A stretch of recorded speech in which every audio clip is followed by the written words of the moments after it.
ਸਵਾਗਤ। ਮੈਂ ਹਰਜਿੰਦਰ ਸਿੰਘ ਰੰਧਾਵਾ, ਤੁਸੀਂ ਦੇਖ ਰਹੇ ਹੋ ਪੰਜਾਬ ਟੈਲੀਵਿਜ਼ਨ और मेरे नाल ने सीनियर जर्नलिस्ट राजीव भास्कर साहब जी आए। बहुत बहुत शुक्रिया रंधावा जी। भास्कर साहब, राती मैं जे अध नींदे जे ची सां कि कप्तान साहब सुपने च आके ऐ हुज मारदे कहंदे उठो ए वड्डिया रंधाविया, तू मेरी गेम करन नूं फिरदा है, अगले मेरी सियासत खत्म करी बैठे आ, ਤੁਸੀਂ ਸਟੋਰੀਆਂ ਬਣਾਈ ਜਾਂਦੇ ਹੋ, ਮੇਰੀ ਕਾਂਗਰਸੀਆਂ ਨਾਲ ਗੱਲ ਚੱਲਦੀ ਆ, ਪਹਿਲੋਂ ਮੈਨੂੰ ਗੱਦੀਆਂ ਘਸੀਟ ਲਿਆ, ਹੁਣ ਆਂਦੇ ਆ ਸਾਡੀ ਅਗਲੀ ਸਰਕਾਰ ਬਣਾਉਣ 'ਚ ਸਾਥ ਦੇ, ਤੇ ਮੁੱਖ ਮੰਤਰੀ ਚਾਹੁੰਦੇ ਮੈਂ ਉਹਦੇ ਸ਼ਰੀਕ ਨਾਲ ਲੜੀ ਜਾਵਾਂ, ਉਹ ਨਜ਼ਾਰੇ ਲਈ ਜਾਣ। ਤੈਨੂੰ ਕੀ ਲੱਗਦਾ ਮੈਂ ਏਡਾ ਹੀ ਕਮਲਾ, ਕੱਚੀਆਂ ਗੋਲੀਆਂ ਖੇਡੀਆਂ? ਮੈਂ ਕਿਹਾ ਕਪਤਾਨ ਸਾਹਿਬ ਦੱਸਿਓ ਫਿਰ ਇਰਾਦੇ ਕੀ ਆ? ਕਹਿੰਦੇ ਐ ਨਹੀਂ ਦੱਸਦਾ। ਸੋ ਆਪਾਂ ਇਸ ਮੁੱਦੇ ਤੇ ਗੱਲ ਕਰਨੀ ਆ। ਜਦੋਂ ਰਵੀਨ ਠੁਕਰਾਲ ਕੈਨੇਡਾ ਦੇ ਬਰੈਂਪਟਨ ਚੋਂ ਐ ਟਵੀਟ ਮਾਰਦੇ ਗੋਲ ਜਿਹਾ ਕਰਕੇ ਨਾ, ਗੱਲ ਗੁੱਲ ਮੁੱਕ ਗਈ ਸਾਡੀ ਕਾਂਗਰਸ ਨਾਲ, ਤੇ ਉਦੋਂ ਗਿਣਤੀਆਂ ਮਿਣਤੀਆਂ ਵੀ ਮੁੱਕ ਜਾਂਦੀਆਂ। ਕਹਿੰਦੇ ਕਪਤਾਨ ਸਾਹਿਬ ਹੁਣ ਮੈਨੂੰ ਲੀਓਂ ਲਾਉਣ ਨੂੰ ਫਿਰਦੇ ਆ, ਇੱਕ ਵਾਰੀ ਤੇ ਲਾ ਲਿਆ, ਦੂਜੀ ਵਾਰੀ ਨਹੀਂ ਲੈਂਦਾ, ਤੁਹਾਨੂੰ ਲਾ ਕੇ ਛੱਡੂਗਾ। ਦੂਜੀ ਗੱਲ, 1 ਤਰੀਕ ਵਾਲੇ ਦਿਨ ਕੈਬਨਿਟ ਜੁੜ ਰਹੀ ਆ ਪੰਜਾਬ ਦੀ, ਔਰ ਹਲਚਲ ਆ, ਬਹੁਤ ਵੱਡੇ ਫੈਸਲੇ ਹੋਣ ਵਾਲੇ ਆ। ਕਨਸੋਆਂ ਨੇ ਪੰਜਾਬ ਇਸ ਵਾਰੀ ਕੈਬਨਿਟ ਮੀਟਿੰਗ ਨੂੰ ਸਹੀ ਅਰਥਾਂ 'ਚ ਦੇਖ ਪਾਊਗਾ। ਜਿਹੜੀ ਪਹਿਲੀ ਕੈਬਨਿਟ ਤੋਂ ਗੱਲ ਤੁਰੀ ਆਉਂਦੀ ਕਿ ਇਹ ਹੋ ਗਿਆ, ਇਹ ਹੋ ਗਿਆ, ਇਹ ਹੋ ਗਿਆ, ਹਰ ਵਾਰੀ ਪ੍ਰੈਸ ਕਾਨਫਰੰਸ ਸੁੱਕੀ ਜੀ ਲੰਘ ਜਾਂਦੀ। ਭਾਸਕਰ ਸਾਹਿਬ ਦੱਸਣਗੇ ਕਿ ਕੀ ਕੀ ਹੋ ਸਕਦਾ। ਸਰੋਤ ਇਹਨਾਂ ਦੇ ਵੀ ਕਾਫੀ ਡਾਢੇ ਨੇ। ਤੀਜੀ ਗੱਲ, ਇੱਕ ਵੀਡੀਓ ਵਾਇਰਲ ਹੋਈ ਜਾਂਦੀ ਹੈ ਹਰਮਿੰਦਰ ਗਿੱਲ ਦੀ, ਪੱਟੀ ਵਾਲੇ ਵਿਧਾਇਕ ਦੀ। ਕਦੇ ਤਗੜੇ ਫੈਡਰੇਸ਼ਨੀਏ ਰਹੇ, ਗੱਲ ਇੱਥੇ ਨਹੀਂ ਮੁੱਕਦੀ। ਗੱਲ ਐਮਐਲਏ ਸਾਹਿਬ ਗਲਤੀ ਤੱਕ ਕਰ ਗਏ, ਪਰ ਯਾਰ ਉਹ ਇਹ ਵੀ ਸੋਚੋ ਕਿ ਸਵੇਰੇ ਸਵੇਰੇ ਜਦੋਂ ਧਾੜਾਂ ਦੀਆਂ ਧਾੜਾਂ ਪਿੰਡਾਂ ਤੋਂ ਐਮਐਲਏ ਦੀ ਕੋਠੀ ਪਹੁੰਚ ਜਾਂਦੀਆਂ ਤੇ ਆਉਂਦਿਆਂ ਹੀ ਧੌਣ ਤੇ ਗੋਡਾ ਰੱਖ ਲੈਂਦੀਆਂ, ਸਾਨੂੰ ਆਹ ਅਫਸਰ ਨਹੀਂ ਜੀਣ ਦਿੰਦਾ, ਸਾਨੂੰ ਆਹ ਨਹੀਂ ਦੇਣ ਦਿੰਦਾ। ਤੇ ਫਿਰ ਉਹਦੇ ਕੋਲ ਚਾਂਸ ਕੀ ਬਚਦੇ ਆ ਜਦੋਂ ਵਿਧਾਨ ਸਭਾ ਦੀਆਂ ਪੌੜੀਆਂ ਦੁਬਾਰਾ ਚੜ੍ਹਨ ਲਈ ਕੁਝ ਕੁ ਮਹੀਨੇ ਬਚੇ ਹੋਣ? ਅਗਲਾ ਮਰਦਾ ਕੀ ਨਾ ਕਰਦਾ। ਇਹ ਪੰਜਾਬ ਦੇ ਨਿਤ ਦਿਨ ਦੇ ਵਰਤਾਰੇ ਆ। ਕਿਧਰੇ ਕਿਧਰੇ ਵੀਡੀਓ ਜਾਂ ਆਡੀਓ ਰਿਕਾਰਡ ਹੋ ਜਾਂਦੀ ਆ। ਬਹੁਤੇ ਥਾਈਂ ਅਫਸਰਾਂ ਨੂੰ ਪੁੱਛ ਕੇ ਦੇਖੋ ਕਿਹੜੇ ਭਾਅ ਵਿਕਦੀ ਆ, ਤੇ ਫਿਰ ਪੋਲੀਟੀਸ਼ੀਅਨਸ ਨੂੰ ਪੁੱਛ ਕੇ ਵੇਖੋ ਕਿ ਇੱਕ ਸਰਪੰਚ ਰਾਤ ਨੂੰ 2 ਹਾੜੇ ਸੁੱਟ ਕੇ ਨਾ ਅੰਦਰ ਕਹਿੰਦਾ ਵੱਡਿਆ ਐਮਐਲਏ ਬਣਾਇਆ ਤੈਨੂੰ ਅਸੀਂ, ਹੁਣ ਸਾਨੂੰ ਲੱਭਦਾ ਨਹੀਂ। ਤੇ ਐਮਐਲਏ ਜਾਨ ਛਡਾਉਂਦੇ ਫਿਰਦੇ। ਬਹੁਤੇ ਤੇ ਰਾਤ ਨੂੰ ਫੋਨ ਬੰਦ ਕਰ ਲੈਂਦੇ ਆ।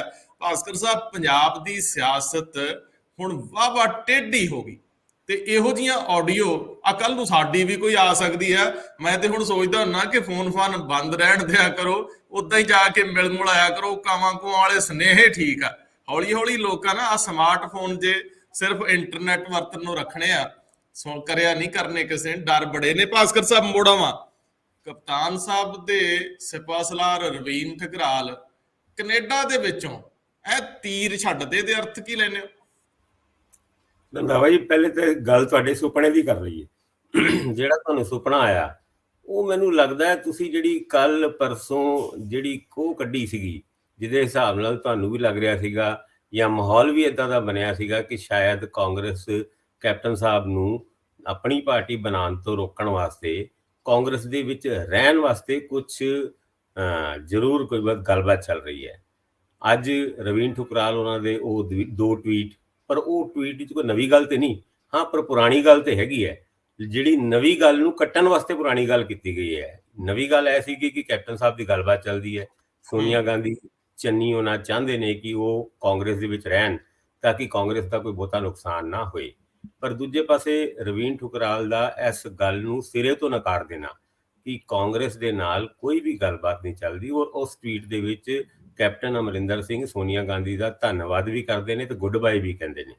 ਉਸ ਤੋਂ ਬਾਅਦ ਦੂਜੇ ਟਵੀਟ ਦੇ ਵਿੱਚ ਜਿਹੜੀ ਗੱਲ ਕੈਪਟਨ ਸਾਹਿਬ ਨੇ ਇਕੱਲੇ ਬਹਿ ਕੇ ਉਸ ਪ੍ਰੈਸ ਕਾਨਫਰੰਸ ਦੇ ਵਿੱਚ ਕੀਤੀ ਸੀਗੀ ਕਿ ਮੈਂ ਆਪਣੀ ਪਾਰਟੀ ਬਣਾਉਂਗਾ ਬੜੀ ਛੇਤੀ, ਔਰ ਬੀਜੇਪੀ ਤੇ ਹੋਰ ਵੱਖ-ਵੱਖ ਅਕਾਲੀਆਂ ਤੋਂ ਵੱਖਰੇ ਹੋਏ ਬੰਦੇ, ਯਾਨੀ ਢੀਂਡਸਾ ਸਾਹਿਬ ਹੋਏ ਜਾਂ ਹੋਰ ਕੋਈ ਪੋਲੀਟੀਕਲ ਪਾਰਟੀ ਹੋਏ, ਉਹਨਾਂ ਦੇ ਨਾਲ ਮੈਂ ਸੀਟ ਐਡਜਸਟਮੈਂਟ ਕਰਾਂਗਾ। ਇਸ ਗੱਲ ਨੂੰ ਉਹਨੇ ਰਿਪੀਟ ਕੀਤਾ। ਹੁਣ ਗੱਲ ਐ ਵੇ ਕਿ ਇਸ ਗੱਲ ਦੀ ਲੋੜ ਕਿਉਂ ਪਈ, ਔਰ ਉਹ ਜਿਹੜੀ ਹਵਾ ਸੀਗੀ, ਉਹ ਜਿਹੜੀ ਗੱਲਾਂ ਸੀਗੀ, ਉਹ ਵੀ ਸਾਡੇ ਸੂਤਰ ਦੱਸਦੇ ਸੀਗੇ ਕਿ ਗੱਲਬਾਤ ਕਾਫੀ ਅੱਗੇ ਤੱਕ ਚਲੀ ਵੀ ਗਈ ਹੈ। ਔਰ ਅਮਿਤ ਸ਼ਾਹ ਦੇ ਨਾਲ ਜਿਹੜੀ ਮੀਟਿੰਗ ਟਲ ਗਈ ਸੀ ਉਹਦਾ ਵੀ ਰੀਜ਼ਨ ਇਹੀ ਦੱਸਿਆ ਜਾ ਰਿਹਾ ਸੀਗਾ ਕਿ ਹੁਣ ਚੰਨੀ ਉਹਨਾਂ ਨੂੰ ਤਕਰੀਬਨ 2-3 ਦਿਨ ਲਗਾਤਾਰ ਦਿੱਲੀ ਬੁਲਾ ਕੇ ਕੁਝ ਗੱਲਾਂ ਰਾਹੁਲ ਗਾਂਧੀ ਉਹਨਾਂ ਨੇ ਸਮਝਾਈਆਂ। ਉਹਨਾਂ ਗੱਲਾਂ ਦੇ ਵਿੱਚ ਹੀ ਇਹ ਗੱਲ ਨਿਕਲ ਕੇ ਆਈ ਸੀਗੀ ਕਿ ਕੈਪਟਨ ਸਾਹਿਬ ਨੂੰ ਕਿੱਦਾਂ ਰੋਕਿਆ ਜਾ ਸਕਦਾ, ਕਿਉਂਕਿ ਕੈਪਟਨ ਸਾਹਿਬ ਅਗਰ ਆਪਣੀ ਵੱਖ ਪਾਰਟੀ ਬਣਾਉਂਦੇ ਨੇ, ਭਾਵੇਂ ਉਹ ਜਿੱਤਣ ਜਾਂ ਉਹਨਾਂ ਦੇ ਬੰਦੇ ਜਿੱਤਣ ਜਾਂ ਨਾ ਜਿੱਤਣ, ਪਰ ਉਹ ਕਾਂਗਰਸ ਦਾ ਨੁਕਸਾਨ ਤੇ ਪੱਕਾ ਕਰਦੇ ਹੋਏ ਦਿਖਾਈ ਦਿੰਦੇ ਨੇ।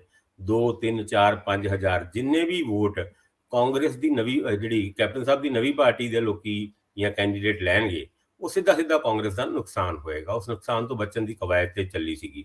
ਪਰ ਹੁਣ ਕੈਪਟਨ ਸਾਹਿਬ ਜਿਸ ਤਰੀਕੇ ਨਾਲ ਆਪਣੀ ਮੁਹਿੰਮ ਤੇ ਅੜੇ ਹੋਏ ਨੇ, ਮੈਨੂੰ ਲੱਗਦਾ ਹੈ ਵੀ ਉਹ ਕਾਂਗਰਸ ਦਾ ਨੁਕਸਾਨ ਕਰਨ ਦੇ ਵਾਸਤੇ ਪੂਰੇ ਤਿਆਰ ਨੇ।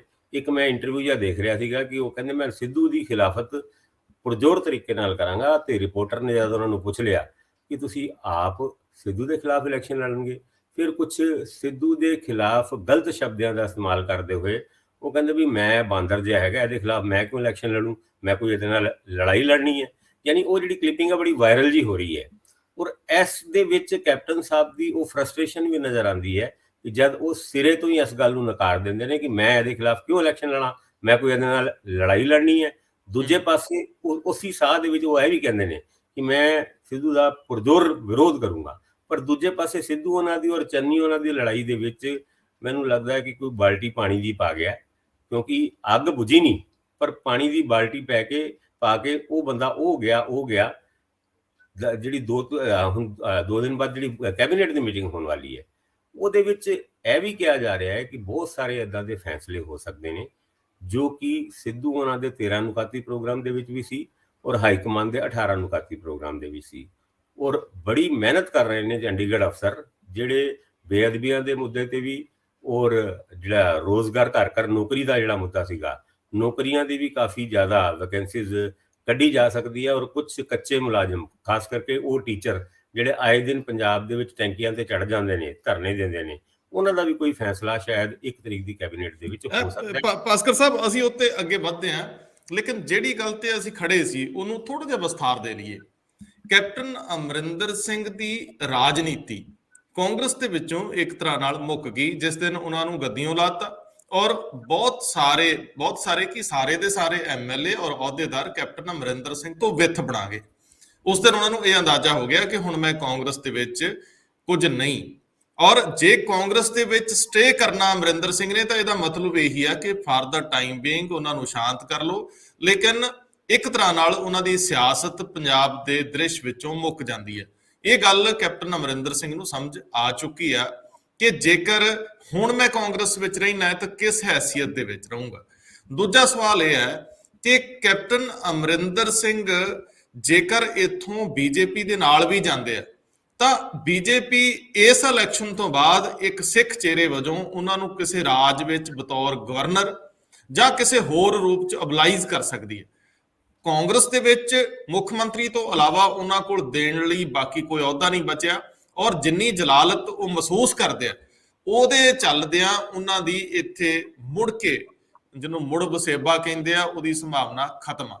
ਦੂਜੀ ਗੱਲ, ਨਵਜੋਤ ਸਿੰਘ ਸਿੱਧੂ ਨੂੰ ਲੈ ਕੇ ਕੈਪਟਨ ਅਮਰਿੰਦਰ ਸਿੰਘ ਨੂੰ ਯੂਜ਼ ਕੀਤਾ ਜਾਵੇ ਕਿ ਚਰਨਜੀਤ ਸਿੰਘ ਚੰਨੀ ਜੇ ਅਗਲੀ ਇਲੈਕਸ਼ਨ ਦੇ ਵਿੱਚ ਬਤੌਰ ਚਿਹਰਾ ਜਾ ਰਹੇ ਨੇ ਤਾਂ ਉਹਦੇ ਵਿੱਚ ਇੱਕੋ ਹੀ ਅੜਚਣਾ ਨਵਜੋਤ ਸਿੰਘ ਸਿੱਧੂ, ਔਰ ਉਹਨਾਂ ਦਾ 100% ਇਰਾਦਾ ਰਿਹਾ ਹੋਊਗਾ ਕਿ ਜੇ ਕੈਪਟਨ ਅੰਦਰ ਰਹਿੰਦੇ ਇਹਨਾਂ ਦੀ ਦੋਵਾਂ ਦੀ ਲੜਾਈ ਦੇ ਵਿੱਚੋਂ ਮੈਂ ਤੀਜਾ ਆਸਾਨੀ ਨਾਲ ਨਿਕਲ ਸਕਦਾ।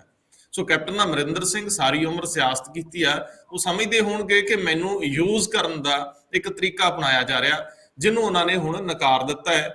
ਲੇਕਿਨ ਆਉਂਦੇ ਦਿਨ ਹੀ ਉਹਨਾਂ ਦੀ ਰਾਜਨੀਤੀ ਕਿੰਨੀ ਬਚੀ ਆ, ਪੰਜਾਬ ਦੇ ਲੋਕ ਉਹਨਾਂ ਨੂੰ ਸਵੀਕਾਰ ਕਰਨਗੇ ਕਿ ਨਹੀਂ? ਜੇ ਕਰਨਗੇ ਤੇ ਕਿਉਂ ਕਰਨਗੇ? ਕਿਉਂਕਿ ਪਹਿਲਾਂ ਉਹਨਾਂ ਨੇ ਜਿਹੜੀ ਬੇਮੁਖਤਾ ਦਿਖਾਈ ਆ ਉਸ ਮਾਮਲੇ 'ਚ ਅਜੇ ਵੀ ਅੱਲੇ ਨੇ ਜ਼ਖਮ, 4.5 ਸਾਲ ਦੇ ਜ਼ਖਮ ਅੱਲੇ ਨੇ।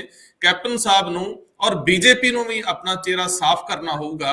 ਬੀਜੇਪੀ ਵੀ ਪੰਜਾਬੀਆਂ ਦੀ ਮਾਨਸਿਕਤਾ ਤੇ, ਕਿਉਂਕਿ ਬਹੁਤ ਸਾਰੇ ਕਿਸਾਨ ਜਿਹੜੇ ਆ ਉਹ ਬਾਰਡਰਸ ਦੇ ਉੱਤੇ ਮੌਤ ਦੇ ਮੂੰਹ 'ਚ ਵੀ ਪਏ ਆ, ਔਰ ਬਹੁਤ ਸਾਰੀਆਂ ਘਟਨਾਵਾਂ ਐਸੀਆਂ ਵਾਪਰੀਆਂ ਕਿ ਹੁਣ ਮੋਹ ਭੰਗ ਹੋਏ ਪਏ ਇੱਕ ਦੂਜੇ ਤੋਂ। ਸੋ ਇਹ ਵਿਸ਼ਵਾਸ ਬਹਾਲੀ ਅਗਲੇ ਦਿਨਾਂ ਵਿੱਚ ਕਿਵੇਂ ਸਿਰੇ ਚੜ੍ਹਦੀ ਆ, ਕੈਪਟਨ ਪਲੱਸ ਬੀਜੇਪੀ ਪੰਜਾਬ ਦੇ ਵਿੱਚ ਕਿਵੇਂ ਆਪਣੀਆਂ ਜੜ੍ਹਾਂ ਲਾ ਸਕਦੀ ਹੈ, ਇਹ ਦੇਖਣਾ ਹੋਊਗਾ। ਲੇਕਿਨ ਫਿਲਹਾਲ ਕਾਂਗਰਸ ਨਾਲੋਂ ਕੈਪਟਨ ਵਿੱਥ ਬਣਾ ਗਿਆ, ਔਰ ਇਹ ਪੱਕੀ ਵਿੱਥ ਆ। ਹੁਣ ਇਹਦੇ 'ਚ ਕੋਈ ਜਮਾ ਜੋੜ ਹੋਣਾ ਨਹੀਂ। ਹੋ ਸਕਦਾ ਪਹਿਲੋਂ ਪਰਿਵਾਰ ਦੇ ਵਿੱਚੋਂ ਵੀ ਕਿਹਾ ਗਿਆ ਹੋਵੇ, ਪਰਨੀਤ ਕੌਰ ਨੇ ਕਿਹਾ ਹੋਵੇ ਕਿ ਮੇਰੀ ਸਿਆਸਤ ਜੇ ਬਚੀ ਆ, ਅਗਲੀ ਵਾਰੀ ਫਿਰ ਮੈਂ ਇਲੈਕਸ਼ਨ ਲੜਨੀ ਆ। ਕੈਪਟਨ ਅਮਰਿੰਦਰ ਸਿੰਘ ਦੇ ਪਰਿਵਾਰ ਦੇ ਬਾਕੀ ਮੈਂਬਰਸ ਵੀ ਸ਼ਾਇਦ ਇਹੀ ਦੇਖਦੇ ਹੋਣ ਕਿ ਕਿਤੇ ਇਹ ਨਾ ਹੋਵੇ ਕਿ ਸਿਆਸਤ ਮੁੱਕ ਜੇ। ਲੇਕਿਨ ਭਾਸਕਰ ਸਾਹਿਬ, ਹੁਣ ਇਸ ਤੋਂ ਅੱਗੇ ਚੱਲੀਏ ਕਿ ਜੇਕਰ ਇਸੇ ਸਥਿਤੀ 'ਚ ਕਾਂਗਰਸ ਅੱਗੇ ਵੱਧ ਜਾਂਦੀ ਆ, ਮੈਂ ਇੱਕ ਚੀਜ਼ ਬਹੁਤ ਕਲੀਅਰ ਕਰ ਦਿਆਂ, ਜਦੋਂ ਲਗਭਗ ਅਪ੍ਰੈਲ ਦੇ ਆਸ-ਪਾਸ ਸਰਕਾਰ ਨੇ ਕੁਝ ਕੰਮ ਸ਼ੁਰੂ ਕੀਤੇ ਸੀਗੇ, ਉਦੋਂ ਹੀ ਲੜਾਈ ਸ਼ੁਰੂ ਹੋ ਗਈ। ਇਸ ਵੇਲੇ ਕੁਝ ਬਿੱਲਾਂ ਦੇ ਖਰੜੇ ਬਣੇ ਪਏ ਆ, ਮੁਲਾਜ਼ਮਾਂ ਨੂੰ ਰੈਗੂਲਰ ਕਰਨ ਵਾਲਾ ਖਰੜਾ ਪਿਆ ਜਿਹਨੇ ਵਿਧਾਨ ਸਭਾ 'ਚ ਪਾਸ ਹੋਣਾ ਸੀ, ਅਜੇ ਪੈਂਡਿੰਗ ਆ, ਉਹਦੇ ਤੇ ਕੰਮ ਹੋ ਸਕਦਾ। 3 ਇੰਜੀਨੀਅਰਸ ਦੀ ਟੀਮ ਨੇ, ਜਦੋਂ ਅਸੀਂ ਤੁਹਾਨੂੰ ਯਾਦ ਹੈ ਅਨਾਉਂਸਮੈਂਟ ਕੀਤੀ ਸੀਗੀ ਤੇ ਪੀਪੀਏ ਰੱਦ ਹੋਣਗੇ, 4 ਥਰਮਲ ਪਲਾਂਟਾਂ ਦੇ ਜਿਹੜੇ ਉਹਨਾਂ ਨੂੰ ਨੋਟਿਸ ਚਲੇ ਗਏ ਆ ਔਰ ਉਹਨਾਂ ਨੂੰ ਰੱਦ ਕਰਨ ਜਾਂ ਰੀਵਿਜ਼ਿਟ ਜਾਂ ਨੈਗੋਸੀਏਸ਼ਨ ਲਈ ਉਹਨਾਂ ਦੇ ਉੱਤੇ ਕੰਮ ਹੋ ਗਿਆ। ਉਦੋਂ 3 ਇੰਜੀਨੀਅਰਸ ਦੀ ਇੱਕ ਟੀਮ ਸੀ ਜਿਹਦੇ ਨਾਲ 3 ਆਈਐਸ ਅਫਸਰ ਸੀ। ਕੈਪਟਨ ਦੀ ਰਿਹਾਇਸ਼ ਤੇ ਘੰਟਿਆਂ ਬੱਧੀ ਕਈ ਦਿਨ ਤੱਕ ਉਹ ਮੱਥਾਪੱਚੀ ਹੋਈ ਤੇ ਫੈਸਲਾ ਹੋ ਗਿਆ ਸੀਗਾ ਕਿ 4 ਥਰਮਲ ਪਲਾਂਟ ਜਿਨ੍ਹਾਂ 'ਚ ਦਮੋਦਰ ਵੈਲੀ ਵਾਲਾ ਔਰ ਰਾਜਪੁਰਾ, ਤਲਵੰਡੀ ਸਾਬੋ ਤੇ ਗੋਇੰਦਵਾਲ ਸਾਹਿਬ, ਜਿਹੜਾ ਇਹਨਾਂ 3 ਨੂੰ ਨੋਟਿਸ ਜਾਣੇ ਸੀਗੇ। ਅੱਜ ਕੋਈ ਮੇਰੇ ਖਿਆਲ ਤੁਸੀਂ ਦੱਸੋਗੇ ਵੀ ਕਿ ਅੱਜ ਕਿਸੇ ਨੂੰ ਸ਼ਾਇਦ ਨੋਟਿਸ ਭੇਜ ਵੀ ਦਿੱਤਾ ਗਿਆ। ਸੋ ਬਹੁਤ ਸਾਰੇ ਕੰਮ ਸੀ ਜਿਹੜੇ ਜਿਨ੍ਹਾਂ ਦੇ ਉੱਤੇ ਅੱਗੇ ਕਾਰਵਾਈ ਪੋਲੀਟੀਕਲ ਪੈਣੀ ਸੀ, ਲੇਕਿਨ ਸਿਧਾਂਤਕ ਹੋ ਚੁੱਕੇ ਸੀ, ਜਿਹਨੂੰ ਹੁਣ ਸਰਦਾਰ ਚਰਨਜੀਤ ਸਿੰਘ ਚੰਨੀ ਦੀ ਅਗਵਾਈ 'ਚ ਸਿਰੇ ਚਾੜਿਆ ਜਾਊਗਾ। ਹੁਣ ਮੈਨੂੰ ਟਿੱਪਣੀ ਦਿਓ ਕਿ ਕੀ ਹੋ ਰਿਹਾ। ਦੇਖੋ, ਜਿੱਥੇ ਤੱਕ ਪੀਪੀਏ ਐਗਰੀਮੈਂਟ ਦੀ ਗੱਲ ਹੈਗੀ ਆ, ਅੱਜ ਜੀਵੀਕੇ ਨਾਂ ਦੀ ਜਿਹੜੀ ਕੰਪਨੀ ਹੈਗੀ ਹੈ, ਉਹਨਾਂ ਨੂੰ ਟਰਮੀਨੇਸ਼ਨ ਦਾ ਨੋਟਿਸ ਦੇ ਦਿੱਤਾ ਗਿਆ ਔਰ ਉਸ ਟਰਮੀਨੇਸ਼ਨ ਦੇ ਨੋਟਿਸ ਦਾ ਜਿਹੜਾ ਪ੍ਰੈਸ ਨੋਟ ਸਾਡੇ ਕੋਲ ਆਇਆ, ਉਹਦੇ ਵਿੱਚ ਉਹਦੀ ਵਜ੍ਹਾ ਵੀ ਬੜੀ ਸਟਰੋਂਗ ਜੀ ਦਿੱਤੀ ਹੈ। ਕਿਉਂਕਿ ਜਿੱਦਾਂ ਇਸ ਕੰਪਨੀ ਨੂੰ ਪਾਵਰ ਸਪਲਾਈ ਕਰਨੀ ਸੀਗੀ ਸੂਬੇ ਨੂੰ, ਉਹ ਉਸ ਵਕਤ ਜਦ ਸੂਬੇ ਨੂੰ ਬਹੁਤ ਜ਼ਿਆਦਾ ਪਾਵਰ ਦੀ ਲੋੜ ਸੀਗੀ, ਤਦ ਉਹ ਫੇਲ ਹੋ ਗਏ ਪਾਵਰ ਸਪਲਾਈ ਦੇ ਵਿੱਚ। ਇਹਨੂੰ ਵੀ ਇੱਕ ਆਧਾਰ ਬਣਾਇਆ ਗਿਆ ਔਰ ਜਿਹੜੀ ਫਿਕਸਡ ਕੋਸਟ 1 ਰੁਪਏ ਕੁਝ ਪੈਸੇ ਦੇ ਹਿਸਾਬ ਨਾਲ ਸਰਕਾਰ ਨੇ ਉਹਨਾਂ ਨੂੰ ਦੇਣੀ ਸੀਗੀ, ਉਹ 2.5 ਰੁਪਏ ਦੇ ਹਿਸਾਬ ਨਾਲ ਦੇਣੀ ਪੈ ਰਹੀ ਸੀਗੀ ਔਰ ਕਾਫੀ 1000 ਕਰੋੜ ਦੀ ਪੈਨਲਟੀ ਵੀ ਉਹਨਾਂ ਪਲਾਂਟਾਂ ਨੂੰ ਲੱਗੀ ਸੀ, ਜੋ ਵਕਤ ਤੇ ਉਹਨਾਂ ਨੇ ਨਹੀਂ ਲੁਟਾਈ। ਚਲੋ, ਆਧਾਰ ਤੇ ਬੜੇ ਸਟਰੋਂਗ ਨੇ। ਇਹਦੇ ਉੱਤੇ ਨੋਟਿਸ ਦੇਣਾ ਔਰ ਰੀਵਿਜ਼ਿਟ ਕਰਨਾ, 2 ਗੱਲਾਂ ਨਾਲ ਦੇ ਨਾਲ ਚੱਲੇਗੀ। ਟਰਮੀਨੇਸ਼ਨ ਦਾ ਨੋਟਿਸ ਦਿੱਤਾ ਗਿਆ, ਉਹਦੇ ਬਾਅਦ ਹੋ ਸਕਦਾ ਹੈ ਕਿ ਉਹ ਕੰਪਨੀ ਕੋਰਟਾਂ ਦੇ ਵਿੱਚ ਜਾ ਕੇ ਕੋਈ ਸਟੇ ਲੈ ਕੇ ਆਏ ਔਰ ਸਟੇ ਲੈਣ ਤੋਂ ਪਹਿਲੇ ਜਿਹੜੀ ਗੱਲਾਂ ਦੇ ਉੱਤੇ ਉਹਨਾਂ ਨੇ ਐਸਪੀਪੀ ਐਗਰੀਮੈਂਟਸ ਦਾ ਵਾਇਓਲੇਸ਼ਨ ਕੀਤਾ ਸੀਗਾ, ਉਹਨਾਂ ਨੂੰ ਵੀ ਬੜਾ ਸਟਰੋਂਗ ਪੁਆਇੰਟ ਬਣਾਇਆ ਗਿਆ ਔਰ ਕਾਫੀ ਵੱਡੇ ਅਫਸਰ ਇਸ ਕੰਮ ਦੇ ਉੱਤੇ ਕਈ ਦਿਨਾਂ ਤੇ ਲੱਗੇ ਸੀਗੇ ਔਰ ਫਾਈਨਲੀ ਇਹ ਨੋਟਿਸ ਦੇ ਦਿੱਤਾ ਗਿਆ।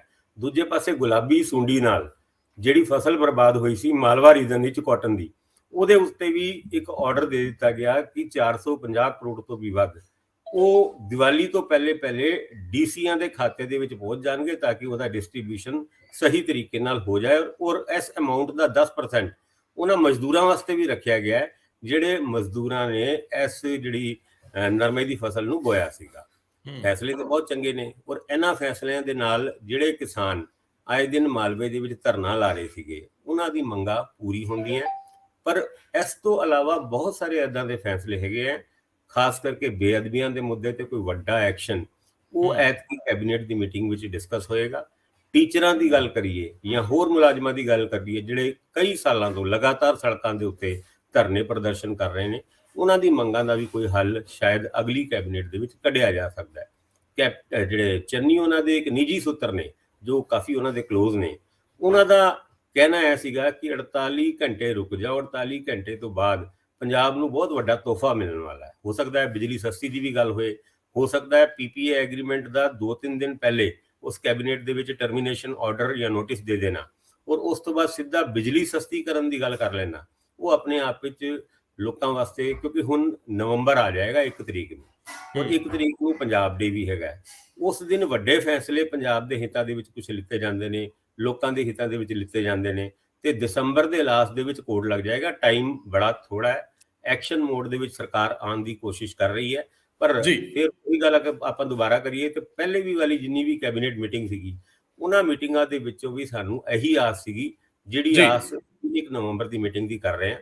ਪਰ ਐਤਕੀ ਕੁਝ ਸੂਤਰ ਕਹਿ ਰਹੇ ਨੇ ਕਿ ਫੈਸਲੇ ਹੋਣੇ ਹੈ ਔਰ ਸਿੱਧੂ ਉਹਨਾਂ ਦੀ ਔਰ ਚੰਨੀ ਉਹਨਾਂ ਦੀ ਨਾਰਾਜ਼ਗੀ ਦੀ ਜਿੱਥੇ ਤੱਕ ਗੱਲ ਹੈਗੀ ਹੈ, ਉਹ ਚੰਨੀ ਉਹਨਾਂ ਦੇ ਜਿਹੜੇ ਕਲੋਜ਼ ਸੋਰਸਿਸ ਹੈਗੇ ਨੇ ਉਹ ਕਹਿ ਰਹੇ ਨੇ ਕਿ ਗੱਲ ਮੁੱਕ ਗਈ ਹੈ, ਚੰਨੀ ਉਹਨਾਂ ਨੂੰ ਮੁੱਖ ਮੰਤਰੀ ਵਜੋਂ ਪ੍ਰੋਜੈਕਟ ਕੀਤਾ ਜਾਏਗਾ। ਹੁਣ ਸਿੱਧੂ ਉਹਨਾਂ ਨੂੰ ਕੀ ਵਾਅਦੇ ਕੀਤੇ ਗਏ ਨੇ ਇਸ ਬਾਰੇ ਦਾ ਖੁਲਾਸਾ ਤੇ ਉਹਨਾਂ ਨੇ ਨਹੀਂ ਕੀਤਾ, ਪਰ ਲੱਗਦਾ ਹੈ ਕਿ ਸਿੱਧੂ ਉਹਨਾਂ ਕੋਲ ਬਹੁਤੇ ਕੋਈ ਅਲਟਰਨੇਟਿਵ ਬਚੇ ਨਹੀਂ। ਉਹਨਾਂ ਨੂੰ ਅਗਲੇ ਚੁਣਾਵਾਂ ਦੇ ਵਿੱਚ ਬਿਨਾਂ ਕਿਸੇ ਪ੍ਰੋਮਿਸ ਤੋਂ ਕੰਮ ਕਰਨਾ ਪਏਗਾ, ਔਰ ਕੰਮ ਕਰਨ ਤੋਂ ਬਾਅਦ ਜੇ ਉਹਨਾਂ ਮੁੱਦਿਆਂ ਦਾ ਹੱਲ ਇਸ ਸਰਕਾਰ ਦੇ ਟੈਨਿਓਰ ਦੇ ਵਿੱਚ ਵੀ ਹੋ ਜਾਂਦਾ ਹੈ ਜਾਂ ਉਸ ਜੀ ਪਾਸੇ ਗੱਲ ਤੁਰਦੀ ਨਜ਼ਰ ਆਉਂਦੀ ਹੈ, ਤੇ ਉਹ ਕੋਈ ਬਹੁਤਾ ਰੋਲਾ ਪਾਉਣ ਜੋਗਾ ਵੀ ਨਹੀਂ ਛੱਡੇ ਜਾਣਗੇ।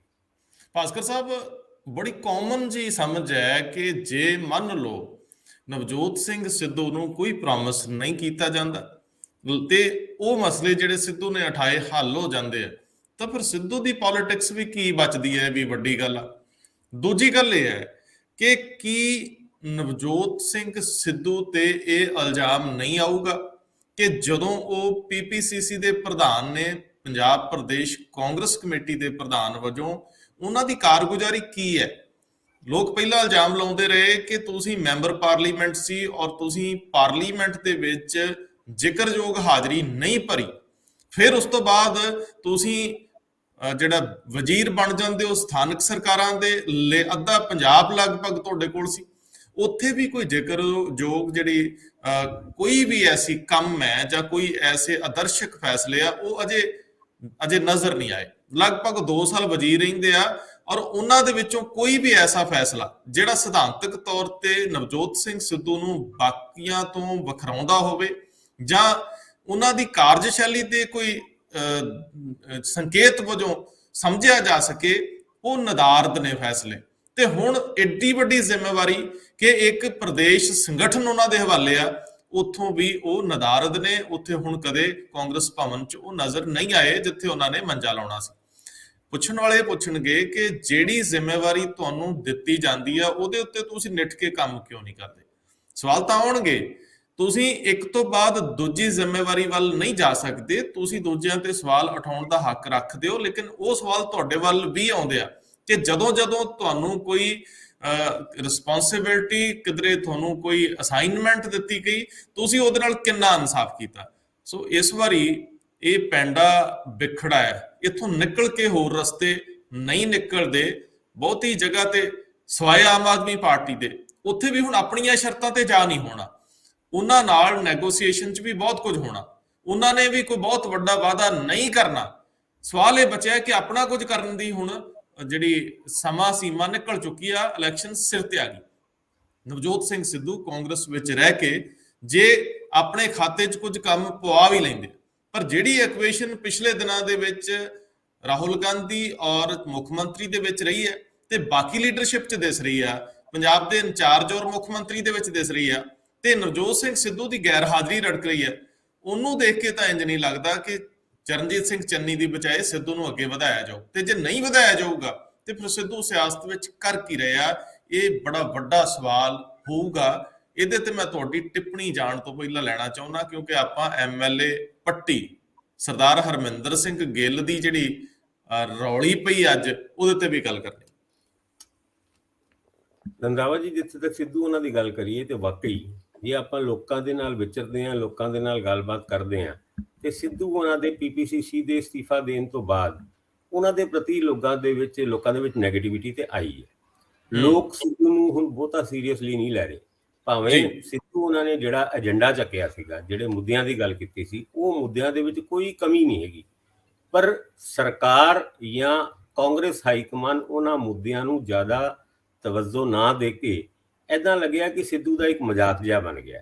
ਸਿੱਧੂ ਕਿੱਥੇ ਹੈ? ਸਿੱਧੂ ਪ੍ਰੋਜੈਕਟ ਹੋਏਗਾ, ਸਿੱਧੂ ਪੀਪੀਸੀਸੀ ਪ੍ਰਧਾਨ ਹੋਣ ਦੇ ਵਜੋਂ ਵੀ ਉਹ ਪੀਪੀਸੀ ਦੇ ਵਿੱਚ ਨਜ਼ਰ ਨਹੀਂ ਆਉਂਦੇ। ਬਿਸਤਰਾ ਲਾਤਾ ਉਹਨਾਂ ਨੇ, ਬਿਸਤਰਾ ਗੋਲ ਵੀ ਕਰਤਾ ਉੱਥੋਂ। ਹੁਣ ਉਸ ਪੀਪੀਸੀ ਦੇ ਵਿੱਚ ਜਿਹਦੇ ਵਿੱਚ ਕਈ ਮੰਤਰੀਆਂ ਦੇ ਬੈਠੇ ਜਾਣ ਦੀ ਗੱਲ ਚੱਲਦੀ ਸੀ, ਜਦ ਤੋਂ ਕੈਪਟਨ ਅਮਰਿੰਦਰ ਸਿੰਘ ਹਟੇ ਨੇ ਤਦ ਤੋਂ ਉਹ ਰੋਸਟਰ ਜਿਹੜਾ ਪੀਪੀਸੀਸੀ ਦੇ ਵਿੱਚ ਇੱਕ ਮੰਤਰੀ ਇੱਕ ਦਿਨ ਬੈਠੇਗਾ ਔਰ ਪੰਜਾਬ ਦੇ ਲੋਕਾਂ ਦੀ, ਕਾਂਗਰਸ ਦੇ ਵਰਕਰਾਂ ਦੀ ਸਮੱਸਿਆਵਾਂ ਦਾ ਹੱਲ ਕਰੇਗਾ, ਉਹ ਗੱਲ ਕਿੱਥੇ ਗਈ? ਉਸ ਗੱਲ ਦੇ ਉੱਤੇ ਨਾ ਸਿੱਧੂ ਉਹਨਾਂ ਨੇ ਜ਼ੋਰ ਦਿੱਤਾ, ਨਾ ਚੰਨੀ ਉਹਨਾਂ ਨੇ ਜ਼ੋਰ ਦਿੱਤਾ। ਉਹ ਬਿਸਤਰਾ ਲਾਇਆ ਸੀਗਾ, ਉਹ ਬਿਸਤਰਾ ਕਿੱਥੇ ਹੈ? ਮੈਂ ਵੀ ਇੱਕ ਦਿਨ ਪੀਪੀਸੀਸੀ ਦੇ ਦਫ਼ਤਰ ਹੋ ਕੇ ਆਇਆ ਸੀਗਾ, ਮੈਨੂੰ ਨਾ ਉਹ ਬਿਸਤਰਾ ਮਿਲਿਆ ਨਾ ਉਹ ਕਮਰਾ ਮਿਲਿਆ, ਔਰ ਉਹਨਾਂ ਕਮਰਿਆਂ ਦੇ ਵਿੱਚ ਨੇਮ ਪਲੇਟ ਚੇਂਜ ਹੋ ਗਈ। ਜਿਸ ਕਮਰੇ ਦੇ ਬਾਹਰ ਪ੍ਰਗਟ ਸਿੰਘ ਉਹਨਾਂ ਦੀ ਨੇਮ ਪਲੇਟ ਲੱਗੀ ਸੀ, ਉੱਥੇ ਢੀਂਗਰਾ ਸਾਹਿਬ ਦੀ ਨੇਮ ਪਲੇਟ ਲੱਗੀ ਹੈ, ਔਰ ਉਸ ਪੀਪੀਸੀ ਆਫਿਸ ਦੇ ਵਿੱਚ ਇੱਕ ਵੀ ਲੀਡਰ ਉਹ ਬਿਲਕੁਲ ਨਜ਼ਰ ਨਹੀਂ ਆਇਆ, ਬਿਲਕੁਲ ਸੁੰਨਾ ਪਿਆ ਸੀਗਾ, ਜਿਹੜਾ ਕਈ ਸਾਲਾਂ ਤੱਕ ਕੈਪਟਨ ਅਮਰਿੰਦਰ ਸਿੰਘ ਦੇ ਮੁੱਖ ਮੰਤਰੀ ਹੁੰਦੇ ਹੋਏ ਜਿਸ ਤਰ੍ਹਾਂ ਉੱਥੇ ਕੋਈ ਹੁੰਦਾ ਨਹੀਂ ਸੀਗਾ, ਉਹ ਹਾਲਾਤ ਸੀਗੇ। ਐਦਾਂ ਦੇ ਹਾਲਾਤ ਵਿੱਚ ਲੋਕ ਤੇ ਲੀਡਰ ਇਹ ਗੱਲ ਪੁੱਛਦੇ ਨੇ ਕਿ ਪੀਪੀਸੀਸੀ ਪ੍ਰਧਾਨ ਬਣਨ ਤੋਂ ਬਾਅਦ ਤੁਹਾਡੀ ਅਚੀਵਮੈਂਟ ਕੀ ਹੈ। ਉਹ ਅਚੀਵਮੈਂਟ ਸੰਗਠਨ ਦੇ ਵਿੱਚ ਇੱਕ ਵੀ ਜ਼ਿਲ੍ਹੇ ਦਾ ਕੋਈ ਪ੍ਰਧਾਨ ਨਹੀਂ ਨਿਯੁਕਤ ਕਰ ਸਕੇ ਜਾਂ ਕੋਈ ਢਾਂਚਾ ਨਹੀਂ ਬਣਾ ਸਕੇ। ਜਿਹੜੇ ਟ੍ਰੈਜ਼ਰਰ ਬਣਾਏ ਨੇ ਉਹ ਵੀ ਉੱਥੇ ਨਹੀਂ ਨਜ਼ਰ ਆਉਂਦੇ ਨੇ। ਨਹੀਂ, ਪਰ ਭਾਸਕਰ ਸਾਹਿਬ ਇਹ ਵੀ ਲੋਕ ਪੁੱਛਦੇ ਆ ਕਿ ਤੁਸੀਂ ਕੁਝ ਦਿਨ ਨੂੰ ਛੱਡ ਕੇ 5 7 10 ਦਿਨ ਨੂੰ ਛੱਡ ਕੇ ਮੁੜ ਕੇ ਫੀਲਡ 'ਚ ਵੀ ਨਜ਼ਰ ਨਹੀਂ ਆਏ। ਕੀ ਟੋਟਲ ਸਰਗਰਮੀਆਂ ਠੱਪ ਹੋਈਆਂ ਪਈਆਂ? ਕੀ ਵਿਧਾਨ ਸਭਾਵਾਂ ਜਿਹੜੇ ਹਲਕੇ ਨੇ ਵਿਧਾਨ ਸਭਾ ਦੇ ਜਾਂ ਜ਼ਿਲ੍ਹਿਆਂ ਦੇ ਵਿੱਚ ਕਾਂਗਰਸ ਦੀ ਆਪਣੀ ਕੋਈ ਸਰਗਰਮੀ ਨਹੀਂ, ਕੋਈ ਦਿਨ ਤਿਉਹਾਰ ਨਹੀਂ ਆਉਂਦੇ? ਸਿੱਧੂ ਸਾਹਿਬ ਅਸਤੀਫੇ ਤੋਂ ਬਾਅਦ ਪੂਰੀ ਤਰ੍ਹਾਂ ਬੇਮੁਖ ਨੇ ਤੇ ਇਹ ਸਵਾਲ ਅਗਲੇ ਦਿਨਾਂ 'ਚ ਫਿਰ ਪੁੱਛਿਆ ਜਾਊਗਾ ਕਿ ਤੁਸੀਂ ਪ੍ਰਧਾਨ ਹੈਗੇ ਵੀ ਹੋ ਕਿ ਨਹੀਂ। ਲੇਕਿਨ ਜੇ ਕਾਂਗਰਸ ਹਾਈ ਕਮਾਂਡ ਸਿੱਧੂ ਵੱਲ ਥੋੜੀ ਜਿਹੀ ਪਿੱਠ ਕਰਕੇ ਖੜ ਗਈ ਆ ਤੇ ਇਹਦੇ ਵਿੱਚ ਜ਼ਿੰਮੇਵਾਰੀ ਨਵਜੋਤ ਸਿੰਘ ਸਿੱਧੂ ਨੂੰ ਉਟਣੀ ਪੈਣੀ ਹੈ ਕਿ ਗਲਤੀਆਂ ਉਹਨਾਂ ਤੇ ਵੀ ਹੋਈਆਂ। ਮੈਂ ਭਾਸਕਰ ਸਾਹਿਬ, ਕਿਉਂਕਿ ਆਪਾਂ ਸਮਾਂ ਕਾਫੀ ਅੱਗੇ ਨਿਕਲ ਆਇਆ, ਇੱਕ ਬਹੁਤ ਅਹਿਮ ਗੱਲ ਕਰਨੀ ਜਿਹੜੀ ਜ਼ਰੂਰੀ ਆ ਕਿ ਜਦੋਂ ਅੱਜ ਕੱਲ ਸੋਸ਼ਲ ਮੀਡੀਆ ਦੇ ਦੌਰ 'ਚ ਕਿਸੇ ਦੀ ਵੀਡੀਓ ਜਾਂ ਆਡੀਓ ਵਾਇਰਲ ਹੁੰਦੀ ਆ ਤਾਂ ਉਹਦੇ ਤੋਂ ਬਾਅਦ ਇੱਕ ਬਹਿਸ ਛਿੜਦੀ ਆ ਕਿ ਇਹਦੇ 'ਚ ਨੈਤਿਕ ਅਨੈਤਿਕ ਕੀ। ਤੁਸੀਂ ਸਿਆਣੇ ਵਿਅਕਤੀ ਹੋ, ਜਿਹੜਾ ਗਾਲਾਂ ਵਾਲੀ ਭਾਸ਼ਾ ਉਹ ਹਰਗਿਜ਼ ਮਾੜੀ ਹੈ। ਕਿਸੇ ਨੂੰ ਥ੍ਰੈਟ ਕਰਨਾ, ਧਮਕਾਉਣਾ ਤੇ ਉਹਦੇ ਮਨੋਬਲ ਨੂੰ ਤੋੜ ਹੀ ਸੁੱਟਣਾ, ਇਹ ਬਹੁਤ ਮਾੜੀ ਭਾਸ਼ਾ। ਹਰਮਿੰਦਰ ਸਿੰਘ ਗਿੱਲ ਪਹਿਲਾਂ ਇੱਕ ਐਸਐਚਓ ਨਾਲ ਇਸ ਤਰ੍ਹਾਂ ਦੀ ਗੱਲ 'ਚ ਫਸ ਗਏ ਸੀ। ਇਹ ਇੱਕ ਪਹਿਲੂ ਆ ਕਿ ਐਮਐਲਏ ਬਿਨਾਂ ਕਿਸੇ ਭੜਕਾਟ ਦੇ ਅਚਨਚੇਤ ਭੜਕਾਟ 'ਚ ਆ ਜਾਂਦੇ ਆ। ਉਹ ਸਫਾਈਆਂ ਦੇ ਰਿਹਾ ਅਫਸਰ, ਇਹਦੀ ਆਪਾਂ ਪੁਸ਼ਟੀ ਨਹੀਂ ਕਰ ਸਕਦੇ ਵੀ ਇਹ, ਹਾਲਾਂਕਿ ਐਮਐਲਏ ਸਾਹਿਬ ਨੇ ਇਹ ਗੱਲ ਮੰਨ ਲਈ ਆ ਕਿ ਕਿਹੜੇ ਕਾਨੂੰਨ ਤਹਿਤ ਮੇਰੀ ਜਿਹੜੀ ਆ ਐਸਡੀਓ ਨੇ ਆਡੀਓ ਵਾਇਰਲ ਕੀਤੀ, ਮੈਨੂੰ ਦੱਸਿਆ ਜਾਵੇ, ਕੋਈ ਨਹੀਂ ਤੁਹਾਨੂੰ। ਇਹ ਵੀ ਇੱਕ ਤਰ੍ਹਾਂ ਨਾਲ ਥ੍ਰੈਟ ਆ। ਸਵਾਲ ਇਹ ਆ ਕਿ ਕੀ ਇਹ ਨੈਤਿਕ ਆ ਜਾਂ ਅਨੈਤਿਕ ਆ, ਪਰ ਇਹ ਇੱਕ ਕੈਪਸੂਲ ਆ, ਇਹ ਇੱਕ ਉਦਾਹਰਨ ਹੈ ਜਿਹੜੀ ਵਾਇਰਲ ਹੋ ਗਈ। ਉਹਨਾਂ ਸੈਂਕੜੇ ਕਾਲਸ ਦਾ ਕੀ ਆ ਜਿਹੜੀਆਂ ਪੋਲੀਟੀਸ਼ੀਅਨਸ ਵੱਲੋਂ ਅਫਸਰਾਂ ਨੂੰ ਰੂਟੀਨ 'ਚ ਹੁੰਦੀਆਂ ਤੇ ਉੱਪਰਲੇ ਅਫਸਰਾਂ ਵੱਲੋਂ ਥੱਲੇ ਦੇ ਅਫਸਰਾਂ ਨੂੰ ਹੁੰਦੀਆਂ ਤੇ ਆਮ ਹਮਾਤੜ ਨਾਲ ਜੋ ਵਾਪਰਦਾ ਤੇ ਕਿਸੇ ਨੂੰ ਰਾਹ ਰਸਤੇ ਦੇ ਵਿੱਚ ਜਿੱਦਾਂ ਡਾਂਗ ਪਰੇਡ ਹੋ ਜਾਂਦੀ ਹੈ ਜਾਂ 4 ਗਾਲਾਂ ਰਸੀਦ ਕਰਤੀਆਂ ਜਾਂਦੀਆਂ। ਇਹ ਉਹ ਵਰਤਾਰੇ ਆ ਜਿਹੜੇ ਪੰਜਾਬੀ ਝੇਲ ਰਹੇ ਆ ਔਰ ਹਰ ਕੋਈ ਝੇਲ ਰਿਹਾ ਇੱਕ ਦੂਜੇ ਨੂੰ। ਜਿੱਥੇ ਮੇਰਾ ਵਸ ਚੱਲਦਾ ਮੈਂ ਦੂਜੇ ਤੇ ਚੜ ਜਾਣਾ ਰਾਸ਼ਨ ਪਾਣੀ ਲੈ ਕੇ। ਹੁਣ ਇਹ ਭਾਸਕਰ ਸਾਹਿਬ ਅਹਿਮ ਸਵਾਲ ਆ ਕਿ ਪੋਲੀਟੀਸ਼ੀਅਨਸ ਦੇ ਉੱਤੇ ਕਿੰਨਾ ਕੁ ਦਬਾਅ ਆ, ਇਹ ਦੇਖਣ ਵਾਲੀ ਗੱਲ ਆ। ਜਿੱਤਣ ਦਾ ਦਬਾਅ ਕਿੰਨਾ ਹੈ, ਲੋਕਾਂ ਦਾ ਪ੍ਰੈਸ਼ਰ ਕਿੰਨਾ ਹੈ। ਆਮ ਬੰਦਾ ਵੀ ਐਮਐਲਏ ਨੂੰ ਹੁਣ ਐ ਚੁਟਕੀ 'ਚ ਜਾਣਦਾ ਵੀ ਕੋਈ ਨਹੀਂ, ਵੋਟਾਂ ਤਾਂ ਸਾਡੇ ਤੋਂ ਲੈਣੀਆਂ। ਪਿੰਡਾਂ ਦੀਆਂ ਧੜੇਬੰਦੀਆਂ ਦਾ ਅਸਰ ਹੈ ਪਿੰਡਾਂ ਦੇ ਵਿੱਚ, ਕਿਉਂਕਿ ਹਰਮਿੰਦਰ ਸਿੰਘ ਗਿੱਲ ਦਾ ਮੁਕਾਬਲਾ ਕੈਰੋਂ ਪਰਿਵਾਰ ਨਾਲ ਹੈ। ਕੈਰੋਂ ਪਰਿਵਾਰ ਬੜੇ ਸਾਲ ਉਹਨਾਂ ਹਰਮਿੰਦਰ ਗਿੱਲ ਦੇ ਪੈਰ ਨਹੀਂ ਲੱਗਣ ਦਿੱਤੇ। ਇਸ ਬੰਦੇ ਨੂੰ ਲਗਾਤਾਰ ਹਲਕੇ 'ਚ ਰਹਿ ਕੇ ਨਿੱਠ ਕੇ ਕੰਮ ਕਰਨਾ ਪਿਆ। ਜੋ ਮਰਜ਼ੀ ਆ ਜਸਟੀਫਾਈ ਨਹੀਂ ਕੀਤਾ ਜਾ ਸਕਦਾ। ਐਮਐਲਏ ਨੇ ਬਹੁਤ ਮਾੜਾ ਕੀਤਾ ਹੈ, ਲੇਕਿਨ ਇਹ ਵੇਖਣਾ ਹੋਊਗਾ ਕਿ ਅਫਸਰ ਬਰਦਾਸ਼ਤ ਕਿਉਂ ਕਰ ਰਹੇ ਆ ਗਲਤ। ਜੇ ਮੰਨ ਲਓ ਬਿਜਲੀ ਬੋਰਡ ਇਹ ਕਹਿ ਰਿਹਾ ਕਿ ਤੁਸੀਂ ਗਲਤ ਕੰਮ ਨੂੰ ਰੋਕੋ, ਤੁਸੀਂ ਕੁੰਡੀ ਫੜ ਲਓ, ਤੁਸੀਂ ਕਿਤੇ ਗਲਤ ਕੰਮ ਹੁੰਦਾ ਫੜ ਲਓ, ਹਲਕੇ ਦਾ ਐਮਐਲਏ ਜਿਹੜਾ ਵਾ ਉਹ ਫੜ ਨਹੀਂ ਦਿੰਦਾ। ਇਸੇ ਤਰੀਕੇ ਨਾਲ ਜੇ ਥਾਣਿਆਂ 'ਚ ਇੰਜ ਹੋਵੇ ਕਿ ਐਸਐਚਓ ਨੂੰ ਉੱਪਰੋਂ ਹਦਾਇਤਾਂ ਹੋਣ ਕਿ ਨਜਾਇਜ਼ ਨਹੀਂ ਹੋਣ ਦੇਣੀ, ਐਮਐਲਏ ਕਹੇ ਤੂੰ ਵੜ ਕੇ ਵਿਖਾ ਮੇਰੇ ਪਿੰਡ 'ਚ, ਤੈਨੂੰ ਉੱਥੇ ਸੁੱਟੂ ਜਿੱਥੇ ਪਾਣੀ ਦਾ ਘੁੱਟ ਨਹੀਂ। ਭਾਸਕਰ ਸਾਹਿਬ ਕਿੱਦਾਂ ਅੱਗੇ ਚੱਲਾਂਗੇ? ਤਾਈਓ ਤਾਂ ਫਿਰ ਜਹਾਜ਼ ਭਰ ਭਰ ਕੇ ਲੋਕ ਤੁਰੇ ਜਾਂਦੇ, ਕਹਿੰਦੇ ਇੱਥੇ ਕੱਖ ਨਹੀਂ ਆਉਣਾ, ਜਾਓ ਛੱਡਿਆ ਤੁਹਾਨੂੰ। ਲੇਕਿਨ ਮੋਹ ਤਾਂ ਮੋਹ ਹੁੰਦਾ, ਮਿੱਟੀ ਦਾ ਛੱਡਿਆ ਨਹੀਂ ਜਾਂਦਾ, ਮੁੜ ਕੇ ਇੱਥੇ ਆਉਣਾ। ਉੱਥੇ ਵੀ ਏਅਰਪੋਰਟ ਤੇ ਕਹਿੰਦੇ ਆ ਭਾਬੂ ਕੇ ਵਾਪਸ ਤੋਰੀ ਜਾਂਦੇ। ਅੱਜ ਕੱਲ ਔਖਾ ਜਿਹਾ ਹੋ ਗਿਆ ਪੰਜਾਬੀਆਂ ਲਈ, ਕੀ ਕਹਿੰਦੇ ਹੋ? ਬਿਲਕੁਲ ਠੀਕ ਗੱਲ ਹੈ। ਜਿਸ ਤਰੀਕੇ ਨਾਲ ਇਸ ਜਿਹੜੀ ਲੈਂਗੁਏਜ ਦਾ ਯੂਜ਼ ਕੀਤਾ, ਜਿਹੜੀ ਗਾਲਾਂ ਯੂਜ਼ ਕੀਤੀ, ਉਸ ਆਡੀਓ ਜਿਹੜੀ ਲੀਕ ਹੋਈ ਹੈ ਜਾਂ ਵਾਇਰਲ ਹੋਈ ਹੈ, ਉਸ ਗੱਲ ਨੂੰ ਕਿਸੇ ਵੀ ਜਗ੍ਹਾ ਜਸਟੀਫਾਈ ਨਹੀਂ ਕੀਤਾ ਜਾ ਸਕਦਾ। ਪਹਿਲੇ ਥੋੜੇ ਦਿਨ ਪਹਿਲੇ ਤੁਸੀਂ ਦੇਖਿਆ ਹੋਵੇਗਾ ਜੋਗਿੰਦਰ ਪਾਲ ਉਹਨਾਂ ਜਿਹੜੇ ਐਮਐਲਏ ਸੀ, ਉਹਨਾਂ ਨੇ ਇੱਕ ਮੁੰਡੇ ਨੂੰ ਕੁੱਟਤਾ ਸੀਗਾ, ਬਾਅਦ ਚੋਂ ਭਾਵੇਂ ਰਾਜੀਨਾਮਾ ਹੋ ਗਿਆ। ਹੁਣ ਇਸ ਅਫਸਰ ਨੂੰ ਜਿਸ ਤਰੀਕੇ ਨਾਲ ਹਰਮਿੰਦਰ ਗਿੱਲ ਹੋਣਾ ਗਾਲਾਂ ਕੱਢ ਰਹੇ ਆ ਪੰਜਾਬੀ ਦੇ ਵਿੱਚ, ਉਹ ਆਪਣੇ ਆਪ ਵਿੱਚ ਕਿਸੇ ਵੀ ਜਗ੍ਹਾ ਜਸਟੀਫਾਈ ਨਹੀਂ ਕਰਦਾ। ਵੀ ਉਹ ਕਹਿੰਦੇ ਇੱਕ ਪਾਸੇ ਸੀਐਮ ਸਾਹਿਬ ਬਿਜਲੀ ਦੇ ਬਿੱਲ ਮਾਫ ਕਰ ਰਹੇ ਤੇ ਤੂੰ ਜੁਰਮਾਨੇ ਲਾਈ ਜਾਂਦਾ, ਤੂੰ ਹੁੰਦਾ ਕੌਣ ਹੈ? ਜੋ ਲੈਂਗੁਏਜ ਹੈਗੀ ਹੈ ਉਹ ਇੱਕ ਐਮਐਲਏ ਨੂੰ ਤੇ ਸੂਟ ਨਹੀਂ ਕਰਦੀ। ਅਦਰਵਾਈਜ਼ ਵੀ ਲੋਕਾਂ ਨੂੰ ਵੀ ਇਸ ਗੱਲ ਦਾ ਰੋਸ਼ ਬੜਾ ਜ਼ਬਰਦਸਤ ਪੈਦਾ ਹੁੰਦਾ ਲੋਕਾਂ ਦੇ ਵਿੱਚ ਕਿ ਅਗਰ ਤੁਸੀਂ ਕਿਸੇ ਵੀ ਅਫਸਰ ਨਾਲ, ਕਿਸੇ ਵੀ ਇੰਡੀਵਿਜੂਅਲ ਵਿਅਕਤੀ ਨਾਲ ਇੱਦਾਂ ਦੀ ਗੱਲਾਂ ਕਰਦੇ ਹੋ, ਮੈਨੂੰ ਲੱਗਦਾ ਇਹਦਾ ਨੁਕਸਾਨ ਗਿੱਲ ਸਾਹਿਬ ਨੂੰ ਇਲੈਕਸ਼ਨ ਦੇ ਵਿੱਚ ਜ਼ਰੂਰ ਹੋਏਗਾ, ਭਾਵੇਂ ਉਹਨਾਂ ਨੇ ਆਪਣੇ ਨੰਬਰ ਬਣਾਉਣ ਵਾਸਤੇ ਕੁਝ ਲੋਕਾਂ ਦੇ ਹਿੱਤ ਦੇ ਵਿੱਚ ਇਹ ਫੋਨ ਕੀਤਾ ਹੋਏ ਔਰ ਐਦਾਂ ਦੀ ਗਾਲਾਂ ਕੱਢਦੀ ਹੋਏ। ਦੂਜੇ ਪਾਸੇ ਸਵਾਲ ਹੁਣ ਹਰਮਿੰਦਰ ਗਿੱਲ ਉਹਨਾਂ ਨੇ ਵੀ ਫੇਸਬੁੱਕ ਦੇ ਉੱਤੇ ਪਾਤਾ ਹੈ ਕਿ ਵੀ ਕੀ ਉਹਨਾਂ ਦੀ ਐਦਾਂ ਦੀ ਰਿਕਾਰਡਿੰਗ ਵਾਇਰਲ ਕੀਤੀ ਜਾ ਸਕਦੀ ਹੈ, ਇਹ ਇਲੀਗਲ ਨਹੀਂ। ਮੈਨੂੰ ਤਾਂ ਲੱਗਦਾ ਹੈ ਕਿ ਵੀ ਅਗਰ ਤੁਹਾਡੀ ਲੈਂਗੁਏਜ ਐਦਾਂ ਦੀ ਸੀਗੀ ਔਰ ਉਹ ਅਗਰ ਵਾਇਰਲ ਹੋ ਗਈ ਤੇ ਤੁਹਾਡੇ ਕਸੂਰ ਨੂੰ ਜਨਤਕ ਕਰਨ ਵਾਲੀ ਗੱਲ ਹੈਗੀ ਹੈ। ਔਰ ਦੂਜੇ ਪਾਸੇ ਜਿਹੜਾ ਆਸ਼ੂ ਉਹਨਾਂ ਨੇ ਵੀ ਇੱਕ ਡੀਐਸਪੀ ਦੇ ਨਾਲ ਜਦ ਗੱਲ ਕੀਤੀ ਸੀ, ਉਸ ਤੋਂ ਬਾਅਦ ਡੀਐਸਪੀ ਨੂੰ ਬਰਖਾਸਤ ਕੀਤਾ ਗਿਆ ਕਿਉਂਕਿ ਕੈਪਟਨ ਅਮਰਿੰਦਰ ਸਿੰਘ ਉਹਨਾਂ ਦਾ ਰਾਜ ਸੀਗਾ, ਪਰ ਆਸ਼ੂ ਉਹਨਾਂ ਦੇ ਖਿਲਾਫ ਕੋਈ ਐਕਸ਼ਨ ਨਹੀਂ ਹੋਇਆ। ਇਹ ਜਦ ਵੀ ਗੱਲਾਂ ਐਦਾਂ ਦੀ ਹੁੰਦੀ ਹੈ, ਉਹ ਪੋਲੀਟੀਸ਼ੀਅਨਸ ਤੇ ਪੋਲਿਟਿਕਸ ਦੋਨਾਂ ਦਾ ਕਿਰਦਾਰ ਨੂੰ ਇੱਕ ਬੜਾ ਘਾਟਾ ਹੁੰਦਾ ਹੈ ਔਰ ਇਸ ਗੱਲ ਨੂੰ ਕਦੀ ਵੀ ਜਸਟੀਫਾਈ ਨਹੀਂ ਕੀਤਾ ਜਾ ਸਕਦਾ। ਭਾਸਕਰ ਸਾਹਿਬ, ਜਿਹੜੀ ਤੁਸੀਂ ਗੱਲ ਕਰ ਰਹੇ ਹੋ ਨਾ, ਹਰਮਿੰਦਰ ਸਿੰਘ ਗਿੱਲ ਨੇ ਆਪਣੀ ਫੇਸਬੁੱਕ ਦੀਵਾਰ ਤੇ ਲਿਖਿਆ ਹੈ, ਉਹ ਕਹਿੰਦੇ ਕਿ ਅਫਸਰਾਂ ਨੂੰ ਲੋਕਾਂ ਦੀਆਂ ਮੁਸ਼ਕਲਾਂ ਹੱਲ ਕਰਨ ਲਈ ਨਿਰਲਾਲਚ ਹੋ ਕੇ ਸੇਵਾ ਕਰਨੀ ਚਾਹੀਦੀ ਹੈ। ਪੰਜਾਬ ਸਰਕਾਰ ਕਰੋੜਾਂ ਰੁਪਏ ਦਾ ਬਕਾਇਆ ਬਿਜਲੀ ਬਿੱਲਾਂ ਦਾ ਬੋਝ ਲੋਕਾਂ ਦੇ ਸਿਰ ਤੋਂ ਲਾ ਰਹੀ ਹੈ, ਪਰ ਸਾਡੇ ਕੁਝ ਬਿਜਲੀ ਮਹਿਕਮੇ ਦੇ ਅਫਸਰ ਬਿਨਾਂ ਵਜ੍ਹਾ ਜੁਰਮਾਨੇ ਪਾ ਕੇ ਸਰਕਾਰ ਦਾ ਅਕਸ ਖਰਾਬ ਕਰਨਾ ਚਾਹੁੰਦੇ ਹਨ। ਪੱਟੀ ਸਬ ਡਿਵੀਜ਼ਨ ਦੇ ਐਸਡੀਓ ਨਾਲ ਮੇਰੀ ਗੱਲਬਾਤ ਦੀ ਆਡੀਓ ਵਾਇਰਲ ਕਰਕੇ ਕੀ ਸਾਬਤ ਕਰਨਾ ਚਾਹੁੰਦੇ ਹਨ? ਇੱਕ ਪਾਸੇ ਅਸੀਂ 2 ਕਿਲੋਵਾਟ ਲੋਡ ਵਾਲੇ ਖਪਤਕਾਰਾਂ ਦੇ ਬਿੱਲ ਮੁਆਫੀ ਦੇ ਫਾਰਮ ਭਰ ਰਹੇ ਹਾਂ, ਸਰਕਾਰ ਨੇ 29 ਸਤੰਬਰ ਨੂੰ ਬਕਾਇਆ ਮਾਫ ਕੀਤਾ ਹੈ ਤੇ ਇਹ ਐਸਡੀਓ ਸਾਹਿਬ 10 ਅਕਤੂਬਰ ਨੂੰ ਸਾਡੇ ਤੁੰਗ ਪਿੰਡ ਵਿੱਚ ਜੁਰਮਾਨੇ ਪਾ ਕੇ ਵੇਰਕਾ ਥਾਣੇ 'ਚ ਪਰਚਾ ਦਰਜ ਕਰਵਾ ਰਹੇ ਹਨ। ਮੈਂ ਜੇ ਕੁਝ ਗਲਤ ਬੋਲਿਆ ਮਹਿਸੂਸ ਕਰਦਾ ਹਾਂ ਕਿ ਐਸਡੀਓ ਸਾਹਿਬ ਉਹਨਾਂ ਲੋਕਾਂ ਦੇ ਪਾਏ ਜੁਰਮਾਨੇ ਤੇ ਲੀਕ ਮਾਰਨਗੇ, ਉਹਨਾਂ ਉੱਤੇ ਦਰਜ ਕੇਸ ਵਾਪਸ ਲੈਣਗੇ। ਮੇਰੀ ਤਨਖਾਹ 84,000 ਹੈ, ਮੇਰੇ ਤੋਂ ਵੱਧ ਤਨਖਾਹ ਲੈਣ ਦੇ ਬਾਵਜੂਦ ਸਾਡੀਆਂ ਸਿਫਾਰਿਸ਼ਾਂ ਕਰਨ ਤੇ ਵੀ ਇਹ ਟਰਾਂਸਫਾਰਮਰ ਲਾਉਣ ਦੇ ਲੋਕਾਂ ਤੋਂ ਪੈਸੇ ਕਿਉਂ ਲੈਂਦੇ ਹਨ? ਇਹਨਾਂ ਸਾਰੀਆਂ ਗੱਲਾਂ ਤੋਂ ਇਲਾਵਾ ਮੈਨੂੰ ਐਸਡੀਓ ਸਾਹਿਬ ਦੱਸਣ ਕਿ ਮੇਰੀ ਗੱਲਬਾਤ ਕਿਹੜੇ ਕਾਨੂੰਨ ਤਹਿਤ ਰਿਕਾਰਡ ਕੀਤੀ ਗਈ ਹੈ। ਮੇਰੀ ਮੁੱਖ ਮੰਤਰੀ ਸਾਹਿਬ ਨੂੰ ਬੇਨਤੀ ਹੈ ਕਿ ਲੋਕਾਂ ਨੂੰ ਬਿਜਲੀ ਮਹਿਕਮੇ ਦੇ ਭ੍ਰਿਸ਼ਟਾਚਾਰ ਤੋਂ ਬਚਾਉਣ ਲਈ ਰਣਨੀਤੀ ਜ਼ਰੂਰ ਉਲੀਕੀ ਜਾਵੇ। ਤੁਸੀਂ ਗਾਲਾਂ ਕੱਢ ਲਓ, ਅਗਲੇ ਨੂੰ ਰੋਣ ਦਾ ਵੀ ਹੱਕ ਨਾ ਦਿਓ, ਜੁੱਤੀ ਰੱਜ ਕੇ ਫੇਰ ਲਓ ਤੇ ਨਾਲੇ ਕਹੋ ਰੋਣਾ ਕਿਉਂ ਆ। ਇਹ ਵੈਸੇ ਧੱਕਾ ਹੀ ਆ ਵੀ ਇਹ ਕਿਹੜੇ ਕਾਨੂੰਨ ਤਹਿਤ, ਤੁਸੀਂ ਕਿਸੇ ਕਾਨੂੰਨ ਤਹਿਤ ਗਾਲਾਂ ਕੱਢੀਆਂ ਬੰਦੇ ਨੂੰ? ਇਹੋ ਜੇ ਅਫਸਰ ਜਿਸ ਤਰ੍ਹਾਂ ਦੀਆਂ ਗਾਲ ਵਸੀਤ ਹੋਈ ਆ, ਅਗਲੇ ਦਾ ਤਾਂ ਮਨੋਬਲ ਬੰਦਾ ਡਿਪਰੈਸ਼ਨ ਚਲੇ ਜਾਂਦਾ। ਗਿੱਲ ਸਾਹਿਬ ਇੰਨਾ ਜ਼ਿਆਦਤੀ ਨਾ ਕਰੋ, ਛੱਡੋ, ਰਹਿਣ ਦਿਓ। ਹੁਣ ਇਹ ਬਹਿਸ ਆ, ਇਸ ਬਹਿਸ ਨੇ ਅੱਗੇ ਚੱਲਦੇ ਰਹਿਣਾ। ਭਾਸਕਰ ਸਾਹਿਬ, ਜਾਂਦੇ 2 ਲਫ਼ਜ਼। ਬਿਲਕੁਲ, ਅਫਸਰ ਨੂੰ ਪੂਰਾ ਹੱਕ ਹੈਗਾ, ਅਗਰ ਬਦਤਮੀਜੀ ਹੋਈ ਹੈ ਜਾਂ ਤੇ ਉਹ ਫਰਸਟ੍ਰੇਸ਼ਨ ਹੀ ਚਲੇ ਜਾਏ, ਰਿਜ਼ਾਈਨ ਕਰ ਦੇ, ਜਿੱਦਾਂ ਸਿੱਧੂ ਉਹਨਾਂ ਨੇ ਰਿਜ਼ਾਈਨ ਕੀਤਾ ਸੀਗਾ। ਪਰ ਮੈਨੂੰ ਇਹ ਲੱਗਦਾ ਹੈ ਕਿ ਇੱਦਾਂ ਦੀ ਹਰਕਤਾਂ ਕਿਸੇ ਵੀ ਪੋਲੀਟੀਸ਼ੀਅਨ ਨੂੰ ਨਹੀਂ ਕਰਨੀ ਚਾਹੀਦੀ। ਲੋਕਾਂ ਦੇ ਵੋਟ ਲੈ ਕੇ ਤੁਸੀਂ ਐਮਐਲਏ ਜਾਂ ਮੰਤਰੀ ਬਣੇ ਹੋ, ਇਹ ਹੋਰ ਲੋਕਾਂ ਨੂੰ ਨਾਰਾਜ਼ ਕਰਕੇ ਤੁਸੀਂ ਜਾਓਗੇ ਕਿੱਥੇ? ਵਕਤ ਕਿਹੜਾ ਚੱਲ ਰਿਹਾ ਹੈ, 2-2.5 ਮਹੀਨੇ ਬਾਅਦ ਇਲੈਕਸ਼ਨ ਹੈਗੇ ਹੈ। ਐਸਡੀਓ ਨੂੰ ਤੁਸੀਂ ਐਕਸੀਐਨ ਨੂੰ ਗਾਲਾਂ ਕੱਢ ਕੇ ਜੋ ਤੁਸੀਂ ਕਮਾਣਾ ਚਾਹੁੰਦੇ ਹੋ ਉਹ ਤੁਸੀਂ ਬਲਕਿ ਗਵਾ ਰਹੇ ਹੋ, ਖਿਆਲ ਰੱਖੋ। ਬਿਲਕੁਲ ਠੀਕ ਹੈ। ਪਰ ਮੈਂ ਤੁਹਾਨੂੰ ਇੱਕ ਹੋਰ ਗੱਲ ਦੱਸਾਂ, ਸਾਡੀ ਮਾਨਸਿਕਤਾ ਵੀ ਬੜੀ ਟੇਢੀ ਆ। ਮਝੈਲਾਂ 'ਚ ਪਤਾ ਕੀ ਕਹਿੰਦੇ ਆ? ਕਹਿੰਦੇ ਵੇਖਿਆ ਸਾਡਾ ਐਮਐਲਏ ਏਦਾਂ ਚੜ੍ਹਦਾ ਹੀ ਰਾਸ਼ਨ ਪਾਣੀ ਲੈ ਕੇ ਅਫਸਰਾਂ ਤੇ, ਵੇਖ ਕੇ ਤਾਂ ਸੂਈ ਦੇ ਨੱਕੇ ਥਾਣੀ ਕੱਢ ਕੇ ਰੱਖਿਆ। ਲੋਕ ਖੁਸ਼ ਵੀ ਬੜੇ ਹੋ ਜਾਂਦੇ ਆ।